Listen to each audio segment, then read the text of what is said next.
A história dos drones que voaram para o território da Polônia se tornou um teste do limite da prontidão da OTAN para uma grande guerra com a Rússia. O teste foi realizado, mas o resultado foi bem negativo, embora a liderança da aliança tenha o maquiado.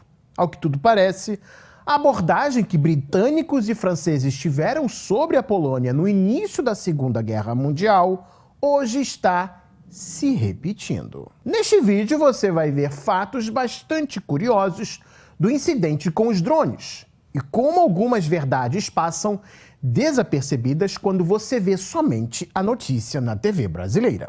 Então vamos ao vídeo e não esqueça de deixar o seu comentário no final.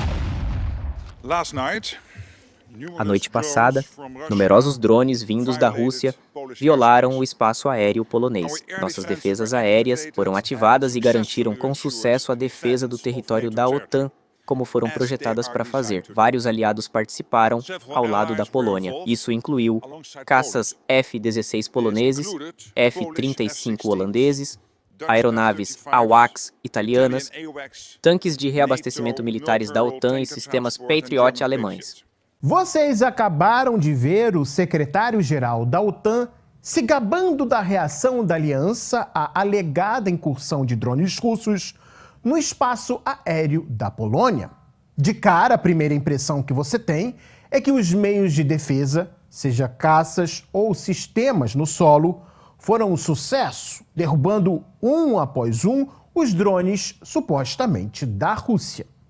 Nas palavras de Rutte, caças F-16 poloneses, F-35 holandeses, aeronaves AWACS da Itália e sistemas Patriot da Alemanha fizeram um show. Mas a frustração começa quando as autoridades da OTAN divulgaram o que realmente foi abatido. Varsóvia tinha dito que pelo menos 19 drones russos tinham invadido seu espaço aéreo, sendo que alguns meios locais afirmaram que foram 23. Só que para a imprensa ocidental, como a agência Reuters, disse que só abateu 4 drones. Sim, o número de drones que a OTAN abateu foi cerca de 5 vezes menor do que entrou. Isso significa que a OTAN acionou seus caríssimos F-35, F-16, sistemas Patriot e AWACS para destruir no máximo 20% de um grupo de drones que não passava dos 23. É exatamente por esse motivo que você não viu o Rutte dando números exatos em sua fala à imprensa que você viu há alguns minutos atrás. Para piorar o quadro, ao que tudo indica, os poloneses só ficaram sabendo da entrada dos drones só depois que Belarus os alertou sobre eles. Os caças poloneses, de fato, só subiram ao céu depois que Minsk já tinha avisado Varsóvia sobre os drones. Isso é a mesma coisa que dizer que, mais uma vez, os radares da OTAN ficaram praticamente cegos aos drones. E isso não é a primeira vez. Cerca de 3 semanas atrás, um único drone ficou a poucas dezenas de quilômetros de Varsóvia. Os sistemas da OTAN não perceberam nem por um segundo a sua presença e, como resultado, ele acabou caindo em uma propriedade rural. Só depois de atingir o solo é que locais chamaram as autoridades para dar parte sobre o caso. Voltando ao incidente de terça, parece piada, mas a OTAN precisou de fato ser alertada por Belarus, um país rival seu, para saberem o que estava acontecendo em seu próprio espaço aéreo. Ainda na segunda parte da declaração de Rutte à imprensa, veio um outro fato estranho. Vocês têm alguma avaliação inicial sobre a intenção por trás deste incidente? Foi um ataque deliberado, uma incursão deliberada ou um erro? E vocês têm alguma mensagem específica para a Rússia, para o presidente Putin? Sobre este incidente, sim, como eu disse, uma avaliação completa está em andamento. Mas é claro, tenha sido intencional ou não, é absolutamente imprudente. Se você ouviu bem o que Rutte disse, então você percebeu que ele menosprezou o caso, mesmo se ele fosse uma agressão intencional da Rússia contra a Polônia. Quando Rutte diz que se o caso foi intencional ou não, mas que de qualquer forma foi imprudente, Ele está usando as suas palavras para minimizar a hipótese de ter sido um ataque intencional, para resumir tudo a um simples ato imprudente russo. Quem está acostumado a ouvir relatórios e declarações de militares e autoridades da OTAN sabe que imprudente é uma forma de eles criticarem a ação de um determinado país sem prometer uma ação contra ele. Foi exatamente assim que Rutte descreveu o cenário, mesmo que tenha sido um ato intencional. Com poucas palavras, Rutte colocou sob dúvida todo o compromisso da OTAN. Ele basicamente disse que mesmo que os russos fizessem isso intencionalmente, está tudo bem.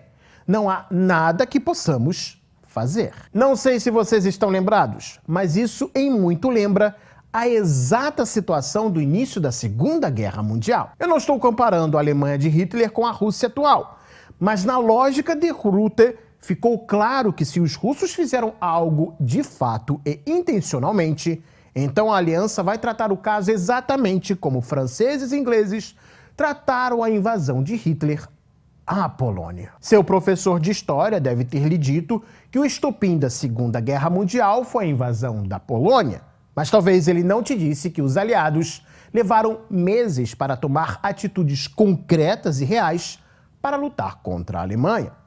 Esse ato na guerra é interpretado até hoje como medo ou simplesmente falta de desejo de franceses e ingleses de lutar contra a Alemanha de Hitler. E desde então parece que os aliados ocidentais da Polônia a olham de forma meio que torta. É só mais um país eslavo que teve a desgraça de estar localizado do lado da Rússia. Varsóvia recorreu ao artigo 4 da OTAN. Esse artigo não obriga a ninguém lutar pela Polônia contra a Rússia. Aliás, talvez você não sabe, mas nem o artigo 5 da OTAN obriga de fato um país a lutar contra alguém que agredir um membro da OTAN. O artigo 4 serve para que o bloco de países realize consultas, prepare uma resposta coletiva que não deve passar de, no máximo, algumas medidas de segurança para servir de aviso contra Moscou.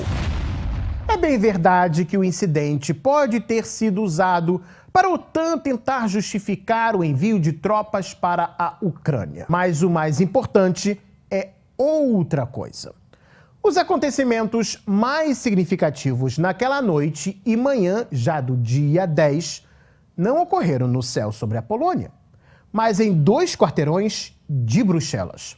No chamado bairro europeu, onde estão localizadas as instituições da União Europeia, a chefe da diplomacia do bloco, Kaja Kallas, declarou que a Rússia realizou uma incursão deliberada no espaço aéreo da Polônia. Ou seja, houve um ato de agressão militar que deveria implicar uma resposta proporcional e assim por diante. Ela escreveu isso quando a própria Polônia ainda não havia declarado que os drones eram russos. Kallas anunciou isso no lugar de Varsóvia. Começou a bater o ferro enquanto estava quente de imediato e jogou também um pouco de gasolina na fogueira. Uma reação menos grotesca, mas semelhante, foi demonstrada pela restante burocracia internacional ocidental e pelos líderes europeus. A conclusão que se impõe dessa pequena agitação é implacável. Eles querem muito lutar contra a Rússia, mas não pessoalmente. Querem jogar alguém no seu lugar. Alguém de quem não tenham pena. A Ucrânia e os ucranianos estão se esgotando fisicamente. Então, o que temos mais ali perto da Rússia? A Polônia. Lutar pessoalmente é doloroso, assustador e simplesmente não há tempo para americanos e europeus ocidentais. A voz mais alta sobre o incidente no céu do leste europeu foi justamente de Emmanuel Macron. E no mesmo dia, os franceses ocuparam a estação ferroviária de Lyon como parte da nova onda de protestos contra o presidente francês. Será que ele está pensando em usar o incidente como motivo para enviar suas tropas para a Ucrânia? Talvez ele devesse estar melhor olhando para o que está acontecendo dentro do seu próprio país. Um representante dos Estados Unidos disse que a América defenderá cada centímetro do território da aliança. E no mesmo dia, nos próprios Estados Unidos, um dos maiores apoiadores de Donald Trump, Charlie Kirk, foi assassinado.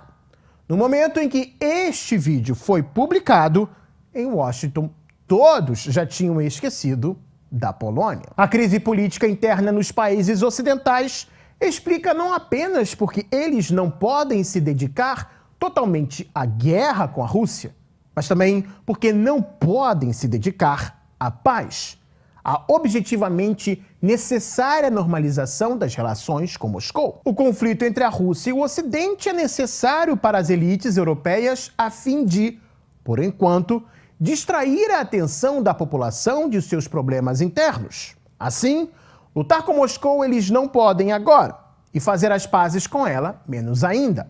A saída é lançar alguma outra nação contra a Rússia, declará-la mais uma vítima da agressão, fazer cerimônias de apoio a ela e assim manter a hostilidade de fundo, nem que isso suje a reputação de aliança leal que a OTAN tenta transmitir. E os poloneses, em cuja memória coletiva ficou gravado de forma terrível o trauma da Guerra Estranha, quando o aliado Reino Unido e a aliada França, após a invasão de Hitler à Polônia, declararam guerra à Alemanha, mas na prática não lutaram e silenciosamente observaram o Terceiro Reich liquidar o Estado polonês, aprenderam a lição.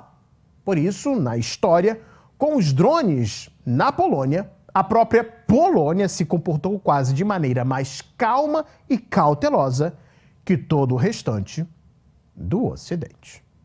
E se você gostou desse vídeo, deixe o seu like, se inscreva também no Gazeta do Mundo. E lembrando para vocês que nós estamos também no Twitter e agora no TikTok. Os links para os nossos canais vocês vão conferir na descrição deste vídeo. Até mais, pessoal. Tchau, tchau.